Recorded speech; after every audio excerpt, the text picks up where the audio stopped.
Welcome back, amazing leaders, to another powerful episode of Building Leadership Community Podcast. I'm your host, Coach Dora Mendez, and today's conversation is one you absolutely cannot miss. We're sitting down with a leader who has helped countless voices rise above the noise, a strategist who believes that in these uncertain times, your voice is exactly what the world needs, and a visionary who has made it her mission to position top speakers for maximum impact so they can lead and shape the future. Our guest today is a personal brand strategist, founder, and CEO, Nikki Groom. By the end of this conversation, you will walk away with clarity on your signature message, the courage to claim your expertise unapologetically, and a powerful reminder that your voice has the power to make a difference. This episode is your boost to rise boldly, authentically, and with the conviction that your message matters. So settle in, take a breath, and get ready. Hello, and welcome to Building Leadership Community Podcast. I'm your host, Dora Mendez. I am the founder and CEO of Coach Dora LLC. Our guests will be entrepreneurs, small business owners, and community leaders that drive social impact. It can be lonely at the top, but it doesn't have to be. It means so much to us that you join us week after week for these conversations. It can be lonely at the top, but it doesn't have to be. That is why we started this podcast. If you are new to the Building Leadership community, we are so glad you're here. Please don't forget to like, share, and subscribe so you never miss an episode. Say hi in the comments. We have some great resources to share with you today. If you are thinking about starting your own podcast, check out our mini course, the Entrepreneur's Podcast Blueprint. I've partnered with my husband and co-producer Dylan Rogers to create 5 easy to follow video modules along with a workbook that you can download and follow along at your own pace. And you get a very handy AI prompt sheet that will make getting your episode out there into the world a breeze. The link is in the description. Also, this video includes affiliate links. If you purchase through them, it helps us to keep bringing you amazing, inspiring content. Now, let me tell you about our incredible guest today. Nikki Groom is the CEO and founder of Raised Voices, a personal brand strategy firm positioning top speakers for maximum impact so they can lead and shape the future. Through a powerful positioning process, she shines a light on the signature ideas speakers can call their own, puts words to their expertise, and develops a digital strategy that makes them impossible to forget. She has helped countless individuals find their voices. I met Nikki through a connection with Talkadot, which is a platform to help speakers get their voices heard. And so, without any further ado, let's bring Nikki out onto the stage. Hi, Nikki. Hi, I love the applause. That was great. You deserved it. You deserve all the applause. How are you Candor, today? otherwise I'll take it. I'm good, thank you. It's so good to reconnect with you, and we had such a great conversation last time. I'm excited for where today will lead us. Yes, I am. Well, I'm really proud that we have this platform because you're all about raising voices. We're all about building community, and I think it's a great alignment of our missions. We both want to change the world in our own way using our expertise, and I'd love for you to share your leadership story with our listeners and our viewers. Yeah, I totally agree. We're in the business of building platforms, and you can't do that without communities. So I really feel that sense of alignment as well. It's so interesting whenever I'm asked to share my personal leadership story. There's all this kind of a degree of trepidation because it's not always comfortable to do. And the work that I do with other people is I help them to figure out what story do I need to tell about myself and my expertise and my experience. And yet when it comes to do it for myself, it's like, this feels so awkward. And that's why so much of my work is about going deep with folks and really helping to reflect back to them what makes them so great. It's just hard to do sometimes for yourself. I guess like if I go the You're short just talking to route, me. I'm just your girlfriend. yeah, all Yeah. right, all right. I'll relax here. Well, and I didn't really connect to this part of my story for many years because you know how so many things we go through so many things or we grow through so many things and we don't necessarily see the significance. But the town that I grew up in was in the middle of England, this sort of gritty working class town that certainly during the 80s and 90s was going through a lot of industrial decline and high unemployment and just general economic uncertainty. And so I feel like, especially at that time, people kind of lost sight of hope to a large degree and began to maybe lower their expectations.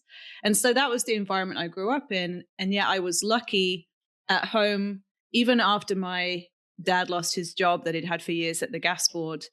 My parents had this phrase that for whatever reason, they would just say to us again and again and again. And that phrase was, you never know what's going to happen tomorrow. And so I'm so grateful that they said that to me because it stuck with me. And I think that phrase really does emphasize the fact that whatever happens, like we have to hold on to hope. And so much of that defines my work today. I no longer live in England. 17 years ago, I followed my marketing career and did an intra-company transfer to a company here in Rhode Island and worked as a marketing director here for many years, got my green card, decided to start my own business, didn't know what I was doing, but flew by the seat of my pants. And that was so many years ago now. I'd like to think I have a much better sense of what I'm doing. But it has just been this real trial by fire in terms of putting myself into situations, whether it be moving to a different country where I didn't know anyone or anything, or starting my own business when I didn't know. I just kind of had to figure things out as I went along that I think has continued to instill in me the sense of tenacity and grit and this, crazy as it may be, but desire to never give up no matter what it takes. And so I'm stubborn. I'm determined, I'm committed. And so much of that now plays through into the work that I get to do for my clients because I want to see them succeed. I want to use all of my strengths and skills to help uplift them and their voices and make sure that they're getting the reach that they deserve. So that's it in a nutshell, but I'm sure you have more questions for me. So That's wonderful. And I love that you included your immigration, part of your immigration story. And when you mention grit and tenacity, that's sort of really just a reflection of how much immigrants contribute to this country and what you're doing to just bring that and, bring that spirit, that entrepreneurial spirit and work ethic to what you do. And so I love this. You mentioned it briefly about the alignment with the community. So I'd love to hear from you what community means to you. What does it mean to you? yeah, I think I've always enjoyed community. It's just one of those things. And maybe that comes from, again, I don't mean to therapize myself, but growing up and in school, I kind of never quite belonged to one group or another. I was kind of just this chameleon between groups. And yet when I find someone I really connect to, I've always been the kind of person where I'm like, here I am and I'll be real and authentic. And I love to connect with other people from that place. And so especially when I started my business, Rhode Island is such a tiny little state. And I thought, gosh, I don't know if there are many other folks like me who are starting businesses, particularly online businesses or with that online focus. This is going back all the way to 2012 time. But I made it my mission to find other people like me. So thanks to social media, I was able to connect with people and I would send them messages. And much as we did, we connected through a LinkedIn message, I think, in the first instance, potentially, um, Yep, or it may that's have how been it an email. was. Like it was It LinkedIn, was right? you, one Yeah. of your clients, Talkadot, had Yeah. mentioned had raved about you, and I reached out on LinkedIn and said, "Hey, you got Yeah. this really kind shout out, and I'd love to connect and learn more about you."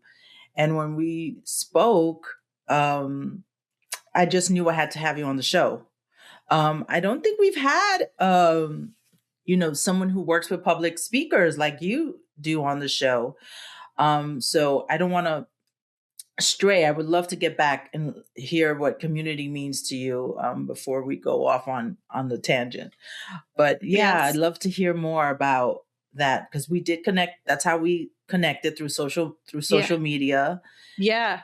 By the way, give me a tangent and I'll run with it. I love my tangents. But yeah, I think and that is a whole another tangent. Just the power of social media. Like I do still really enjoy it for connecting with people that I may not have connected with otherwise. So I just would reach out to people and I would organize coffee dates. And then there are still friends that I made, acquaintances, parts of my network, and we've never you and I have never met in person, but it doesn't matter. And I think that there's just so much power and strength that can be found in saying, hey, this is kind of what I'm going through or where I'm at. And how about you? And just finding those kind of connecting pieces of our stories so that exactly as you say at the top of this show, that you're not doing it alone because it does, especially, I work from home alone and all of our team is remote. And sometimes it can be a little bit quiet. And so just reminding yourself that other people are out there going through a lot of the same stuff or maybe have found a way through. And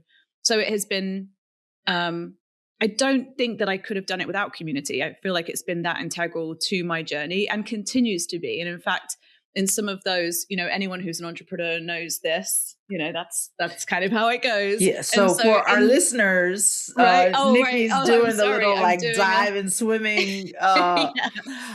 It's sort of the feast and famine. The feast and famine. And in those valleys, especially, it's like, gosh, am I on the right track? Am I doing the right thing? And lots of questions can crowd in. And I feel like, especially in those moments, to remind ourselves there are people that we can reach out to, and and it goes both ways. So I think community for me has been indispensable, and it shifts and changes. Over the years, I've found my home or a sense of belonging in different groups, be it online or in person. And sometimes those groups go away and new communities come to be. Right now, I'm really enjoying being a member of the National Speakers Association and really getting to know folks there. Talkadot has a phenomenal community, speaking of community. So yeah, I wouldn't have been able to get where maybe I would have done, but it would have been a lot harder and I'd be absolutely miserable if I didn't have the community I do around me. So that's how. So I want to share, just add a little bit more about community. We'll put the links to the organizations that you mentioned, and I'll put I have my affiliate link to Talk It Out, which is one of your clients who are, anyway, how we connected. And so the public, something I don't talk about a lot on the podcast is the public speaking part of my business is really, and, I'm taking advantage of your brand strategist expertise to share with our audience and viewers. So the public speaking part of my business is the smallest piece, but it is my biggest lead funnel.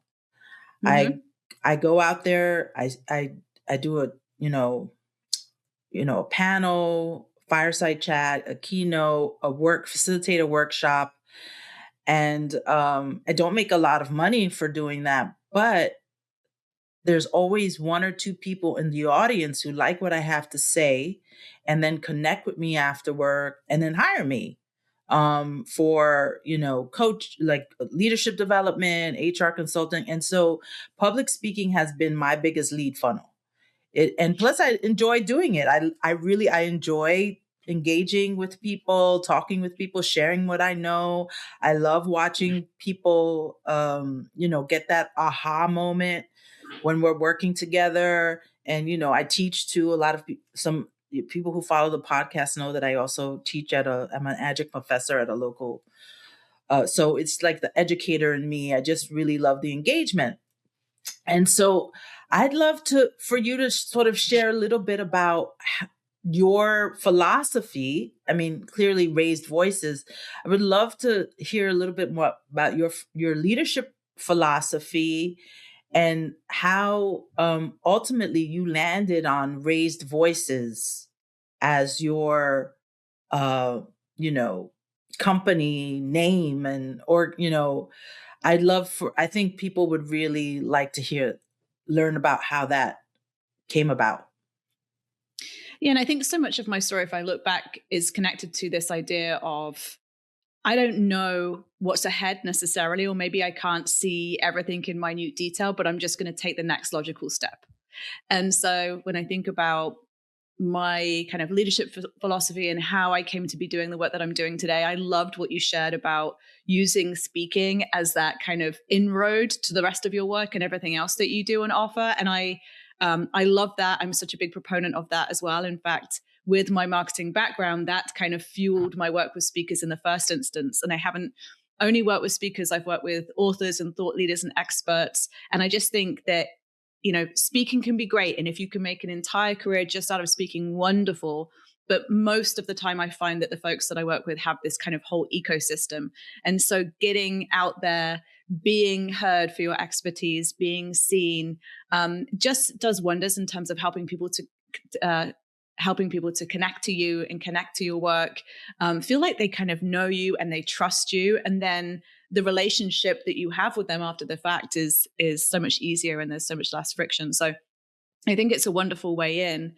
And I guess that does tie directly to my leadership philosophy in terms of speaking, especially, is that I really do believe, and I think you'd shared this at the beginning as part of my bio, but I really do believe that all of us have the power to affect change. And oftentimes it doesn't feel like that. And, it feels, it can be easy to lose sight of hope, again, kind of going back to that theme. But I really believe that it's in all of us. And so the idea behind Raised Voices is really making sure that the right voices are getting heard and that the right messages are getting out there, and people are being perceived as the experts that they are. From day one in my business, I've worked with so many different folks who have a really great message or have a really great mission and vision for change, but they couldn't necessarily articulate that in a way that other people could take and run with, or in a way that other people could get on board with. And so much of my work is at that intersection. How do we take all of who you are and everything that you bring to the table, and then think about your audience and what they're struggling with and what they're feeling, and how can you speak to that in a way that makes them feel seen and heard and understood, and in a way that allows you to be perceived as the expert that you are. So that's kind of the balancing act that I'm always doing in terms of making sure that your messaging, your positioning is really on point. And then when we build the platform to support all of that, it just kind of brings it to life in a really powerful way.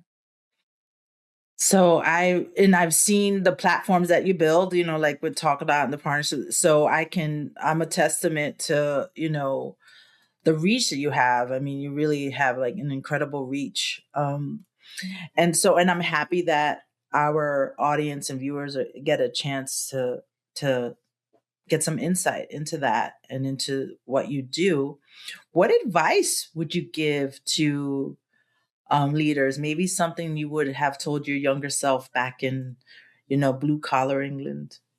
Yeah, it's so interesting. And so I had the absolute honor and pleasure of working with Arel Moody, who's the founder of Talkadot, on his positioning and messaging. And so that was brought to life in partnership with some other talented folks. And I think Arel is a great example of really allowing, kind of giving someone permission, or enabling them, empowering them to give themselves permission to be fully seen. Because when I look, and you can still see Arel's old website if you go into the website Wayback Machine. I don't know if you've ever Googled that or used that, but Never. It's really eye-opening. It's like, oh, wow, this is their old website. But Arel proudly shared his older websites when he promoted his new website, because he wanted people to see the journey. And I think one of the things his old website just didn't do for him is that it didn't really answer the question, why you? And I think there are three questions that I think we always need to be answering when we're thinking about our positioning and our messaging and how we're putting ourselves out there from a marketing perspective. And that is, why you, why me, and why us? And so I think oftentimes what folks can do is almost over-index on talking about their audience and forget to mention, I got some qualifications, or I've been through some stuff. And so that's what we're able to do with Aral. He had these really powerful stories of, things that his dad had told him way back in the day, things that he shares in one of his TEDx talks that just wasn't coming to the surface. And it's interesting that you ask me, how does this talent kind of align with what I might have told my younger self? Honestly, I think my younger self was with me at all times. Maybe that's the case for all of us. And I think whenever we're feeling some kind of way about things, it's like, oh, that's the part of me that, someone once told me I'd never be able to do this thing, or I would never qualify for that. I remember when I was 15, I was told that I couldn't have a career as a journalist because I was too quiet and too shy. And then I went on and I did a whole bunch of stuff in the journalism field. So I think there's always these little voices or these little experiences that pop back up, and it's like our body remembers. And I think it's our responsibility in those moments to kind of get present and to send some love to that part of ourselves and let them know, hey, I've got you. We're so much further ahead than you know. And what are you worried about? Let's figure it out together and make sure we have a plan of action. So I would love to say, I never doubt myself. But she's with me always, and it's okay. I talk about Big Nikki and Little Nikki, and like Little Nikki is just a part of me who just needs that little bit of extra reassurance, and I'm happy to give it to her. And in the meantime, what's always astounding to me is that there's also Big Nikki, who somehow knows without a shadow of a doubt what I'm capable of. And so when it comes to really figuring out what do I need to do next, like that's the voice that I try and tune into. But both voices are always there. It's just how it goes. I love that. You said two things. I love to uplift. I love those three questions. Me, you, us. Yeah. I think that's great. And then I love this big Nikki, little Nikki. And what I love is it's always with us. And I kind of had an epiphany listening to you talk that when I was younger, I was fearless. Right. And then I got older, and then that's when I got fear. I was so fearless. I used to diving 23 feet in the air and just jump into the water. And now I would never do that now. Partly because of, my middle-aged body. But I just love that whole, sometimes it's not what we would tell our younger self, but what our younger self would tell us. And like my younger self was so fearless and would take so much risk. And I have sort of learned to be more risk adverse. And then I feel like my younger self would tell me now to take more risks and not to be so afraid. Yeah, I love that. It's like every version of ourselves in every era has something to teach the other versions of ourselves. And we're always evolving like that, right? Yeah. But I love this Big Nikki, Little Nikki. So we're winding down. I appreciate you opening up. I know that was, you're used to helping other people do that. And so I appreciate so much that you opened up here. What would you like to, share with our audience and listeners about you, your business? What would you like to share? Yeah, I meant what I said earlier in terms of I love social media connections. If you're on social media, be it LinkedIn or Instagram, I'm very easy to find. It's Nikki Groom pretty much everywhere. Please send me a note and say hi. Send me an email through our website, raised-voices.com. Hyphen is the actual hyphen versus actually typing it out. And just make the connection. And even if there's nothing specific, but you just want to say, hey, I love the episode. Or if you have a specific question, I'm more than open to having an email chat. or conversation. I do have, for those that would find it useful, a speaker roadmap, which I kind of just pile in all the things that I learn about the speaker industry in terms of best practices. So I'm happy to share that with any folks that reach out as well. But otherwise, I would just say, yeah, let's stay connected. I'd love to learn about you and see what you're up to in the world. And much as Dora and I, our connection came out of a simple LinkedIn message, that's often how the best relationships start. So please don't hesitate to reach out, and I'd love to hear from you. So thank you, Nikki. I'm so thrilled and over the moon that you allowed us to showcase your business, your leadership philosophy. And so I want to thank all our listeners and viewers. Don't forget to like, share, and subscribe right there if you're watching on YouTube. And say hi in the comments. We will have all of the links that Nikki, Nikki Groom, mentioned in this episode for you to handle. So Nikki, can you hold on there while we roll our closing credits? absolutely. You've been listening to Building Leadership Community. Watch on YouTube at Coach Dora M. Listen wherever you get your podcasts. Follow me on LinkedIn, Instagram, and YouTube at Coach Dora M. Visit me on the web at CoachDoraMendez.com. Hosted by me, Dora Mendez. Produced by Dora Mendez and Dylan Rogers. Graphics, editing, and sound mixing by Dylan Rogers.